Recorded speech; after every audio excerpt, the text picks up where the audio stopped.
صباح الخير. اذا همك موضوع اضراب مضيفي الطيران الكندي، في يقول لك انه بلش الاضراب اليوم السبت الساعه 1 الصبح. واذا ما همك الموضوع معلش اسمع الخبر، ما عم لكم اجلي الجليات مده تدقيق اعرف شو عم بيصير. بحسب النقابه السي بي يو اي بتقول لك نحن بنمثل 10000 مضيف طيران، وهدول الجماعه بدهم حقوقهم، بدهم زياده بالاجور وبدهم يدفعوا لهم الساعات الاضافيه اللي عم يشتغلوها. اير كندا شو استبقت الامور؟ بلشت من نهار الخميس تخفف رحلاتها لوقفت نهار الجمعه بالكامل. قد ايه تاثر او قديش متوقع يتاثر طيران؟ حوالي ال 500 طياره، وفي عندك 100,000 مسافر حيبقوا معلقين بحبال الهواء. لا حيعرف ايمتين ولا ايمتين حيخلص الاضراب ولا اذا حيقدر يرجعوا من اي طريق حيرجع. وهون المشكله كبيره، نص هالعالم حيجي على الفيزا، دفعوا المصريات، بتقلي ايه حياخذوا التعويضات؟ هون المشكله الثانيه.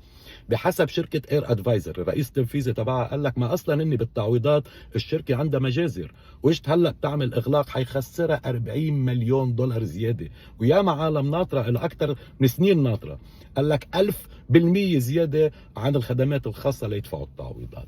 شو رايك بالموضوع؟ طويله شكل القصه. هلا هن حقهم هذا ولا ما حقهم هذا موضوع ما خصصني، انا عاطل هم فؤاد. بتقول لي مين فؤاد؟ صاحبنا سافر من جمعه قال بده يشوف اخته جورجيت جاي من الكويت. هلا مسكينه جورجيت حترجع على الكويت وهو حيبقى ناطر ويفوت بالحياه.